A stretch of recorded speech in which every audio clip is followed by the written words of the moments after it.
Hi, my name is Cindy Rang with the Fabric Patching in Freda, Washington, and today we are doing month 5 of our Jaye's Bouquet block of the month.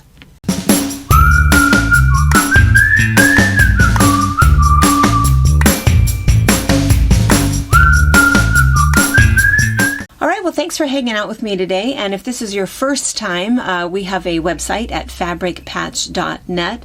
We have a fairly large YouTube channel with box openings and tutorials and blocks of the month. We have a retreat center, we have a pattern line, and what we are working on right now is this gorgeous quilt that has been a lot of fun working on. The one behind me has been done by a very good friend of mine. This one actually belongs to Jennifer Oates, but I'm still working on mine, but she is much faster than me, so we have had an opportunity to look at hers as we go. Sorry. For those of you know who that was right behind us right now. Sorry. So anyway, what's really unique about this block of the month is that there's 2 blocks per month that you do. Pieced block, a hand embroidered block, and a pieced block. And each month there's some fun little technique that you learn and something different that you do. So we did some curved piecing. Last month we did this block, and so we did some hand applique, and I showed you the way that I do it, which is just a little bit different. And then the other thing is working through the blocks. I'm going to show you this one up close here in a few minutes, but she uses some very simple stitches. There's a lot of back stitch, straight stitch, blanket stitch, some French knots. I think there is some seed stitches, but there's maybe about 6 or 7 different stitches total, which is great. It is lovely just doing the stitches that she recommends, and what's really nice about her pattern is she gives you this very large blown up version so you can see exactly what she's talking about. And then on the part that you draw and you trace, it's actually this size. She tells you even the exact threads that she's using. If you guys have been doing this with us and you got in at the beginning, you probably already have a kit, maybe a thread kit and a fabric kit that you're working on. If not, it's easy enough to pull things out of your stash. But what I'm doing as we go along is I'm just showing you some alternate stitches just for fun. And in fact, the blocks that I'm putting together are all varied. I'm doing a lot of stuff out of my stash. I'm not doing the same fabric. So the block that we're doing this month is we're doing this, I think she's calling it a zinnia, right? Yeah, probably. Yes, I mean, that's what it looks like to me. Let's see if that's what she says. Yes, it's a zinnia. So we're doing this zinnia and we're doing this pieced block. And what we've been doing is we would do this and then 2 weeks later do the pieced block. 2 weeks later do an embroidered block. 2 weeks later do a pieced block. But I'm just going to go ahead and talk about these together because I have one special stitch I'm going to show you up close. And then let's just talk about this block for a minute. It's going to take you longer to listen to our intro music than for me to tell you how to do this block, right? I mean, let's be honest. There is 6 little squares that you're going to sew together, and then you're going to sew 2 rectangles on either side. It's adorable. It's a really sweet block. I love all of the color in here, but this isn't going to take you very long. So that's how you make this, is 6 blocks sewn together and 2 rectangles. Press it. Life is good. Let's talk about this. Let's look at this up close for just a minute. Okay, this particular block has a lot of stitches in it, and again, what's really nice is she tells you exactly what to put and where to put them. So if you were to follow her directions, this is what she's got going on. And Jen did a beautiful job with this. So you can see that there's lots of French knots up in here. We've also got just some little X's and some seed stitches. There's back stitches up here. There's some blanket stitching down here, some fly stitching up here. She's also got chain stitching along here. What else have we got? French knots, feather stitching.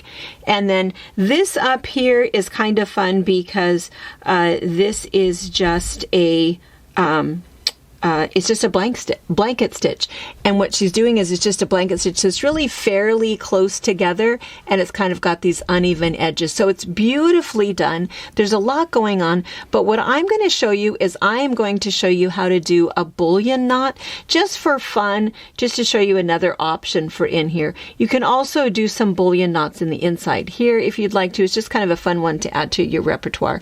And also, I think I'll probably show you this one too, because I don't know, I think we see this in a couple of other places, and this is actually called a German knotted blanket stitch. Okay, just a little recap. everything else that we've talked about so far in terms of how to prepare your block, all of the other stitches, if you go back, this is class number 5, or technically I think number like 11, right? I mean, I don't know, because we've done 2 per month. So you can find all of those in previous classes. So we won't continue to talk about needles and threads and knots and that sort of thing. But the 2 that we're going to cover today is we're going to talk about this German knotted blanket stitch, and it's what goes all along here. And again, there's this really nice close-up picture of it. Okay, so I'm actually going to put a second line there, and it just sort of depends. I do like using a friction marker so that I know my line.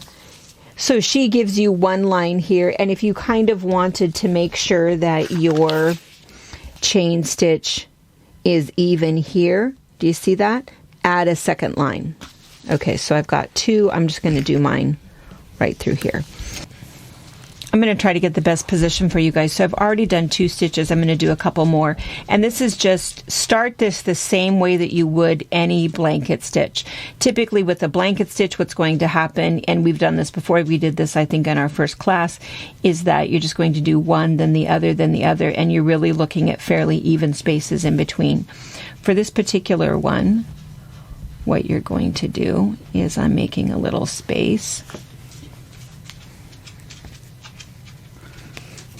Still feel like I'm holding this funny.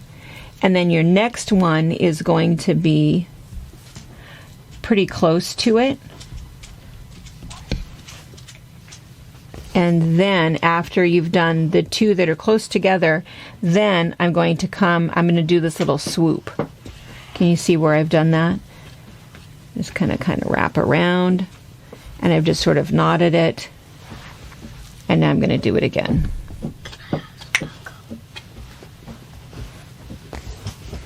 So there's 1. I've run out of line, and then this one will be fairly close together. Here's another one,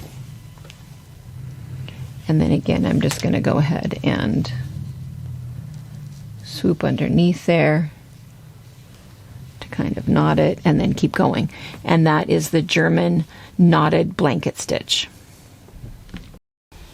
All right, another stitch. So just a little recap. We have done in this particular series, we've done a chain stitch, the stem stitch, the back stitch, the fly stitch, the feather stitch, the uneven blanket stitch, the daisy stitch. We've done French knots, and then of course we just did the knotted German back stitch. Blanket stitch. And then we also did drizzle stitches. And so now I'm going to show you one of my favorites, which is a bullion knot.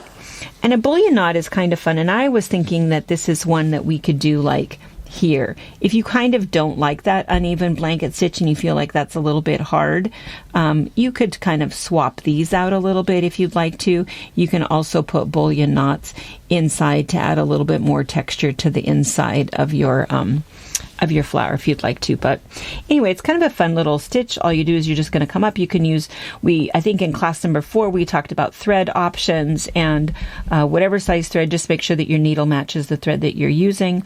All you're going to do is come up, and then you just take a little bite, and you're going to go back to where you came up. But you don't pull your needle all the way through. Instead, hold your needle at a little bit of a angle there, and just wrap however many times you want. Usually if I'm doing kind of a series of them, I will count the number, but the idea is that the number of wraps that you have here should be at least as big as the bite that you took here. Once you feel like you have the ones on there that you want, you're going to go ahead and keep that thread fairly tight. I'm going to then go ahead and hold on to those stitches, and I'm going to pull my needle through. And I should have mentioned ahead of time that this is why we like to use, it's going to be hard for you to see this. We like to use a Milner needle. I kind of think I have this on a chenille needle. Oh, there we go. You're going to pull this all the way through. I made that look pretty difficult, and I'm going to show you why here in a second.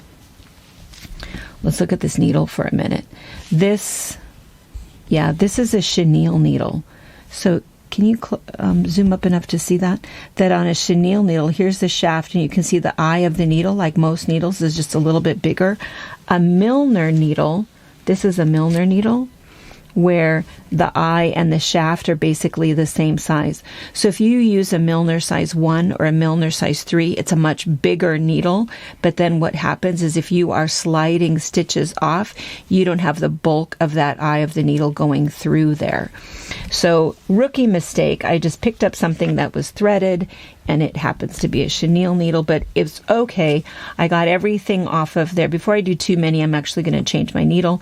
But then once you've pulled all of that off, as long as you don't finish the stitch, you can kind of fuss with this a little bit. And all you really want to do is just kind of straighten out those wraps just a little bit. You can kind of fuss with them. You can roll them around a little bit. Can you see that if I do that? You can kind of roll them around, tighten them on there. I'm just going to go ahead and hold on to this and tighten that a little bit. And once I've done that, then once I'm ready to go, then I'm going to put my needle in there and finish that stitch. And that is my bullion knot. And it's just kind of this really cool, if you can see it. Looks like a little caterpillar. It does. And it's just like a nice little, like a petal. And they're kind of fun to do. And what people do to mess up, I'm going to do one for you, okay? I mean, in addition to having the wrong needle, I'm going to do another one. And so the only thing that you can do wrong is if you come up, I'm just going to take my little bite. This is going to be in kind of a weird place. I probably should have went the same direction as the other one, but I'll end up taking this one out. So when you're wrapping this on, don't get super tight. Don't go crazy.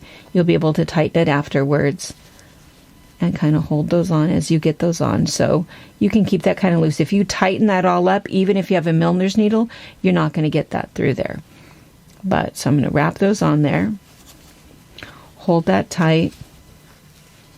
Hold on to my stitches. And again, this is the part where it's going to be kind of weird. Now, what you do to mess up is, as I'm pulling all of this off, again, I have quite a bit of time to kind of mess with this a little bit, get that all wrapped on there to do everything I want to. But if I kind of go a little crazy and think, oh, shoot, my stitches are coming off, I need to finish the stitch, what do you think is going to happen? If I come around and end it, I have that. This, now, you can't do anything to get rid of that. That weird little thing is permanent. And so you don't want to do that. You have plenty of time to kind of fuss with these. Those little wraps aren't going anywhere. So you can just park your needle off to the side a little bit, get everything kind of where you want it, just like we did that one, and then finish that stitch. Does that make sense? That's the only thing you can do to mess up. And even at that, it's not, well, you kind of messed up. You're going to have to take that out. There's no way really to fix that unless you suddenly want to put a little lazy daisy right there. Then you're fine. Otherwise, that's got to come out. So anyway, that's a bullion knot. Super, super fun. And you can just experiment with this a little bit with how big you want your loop to be, how flat you want it to be, how many wraps you want on there. But you could really make a pretty magnificent flower and petals. And you can just really do some fun things with the bullion knot. So, all right. Thanks for hanging out with us, and we'll see you next month for block number 6. Thank you for watching our video. We invite you to leave a comment, hit the like button, or better yet, subscribe to our channel so you never miss an episode. You can also visit our Instagram, Twitter, Facebook, or Pinterest pages, or find all of those things and our online store at fabricpatch.net.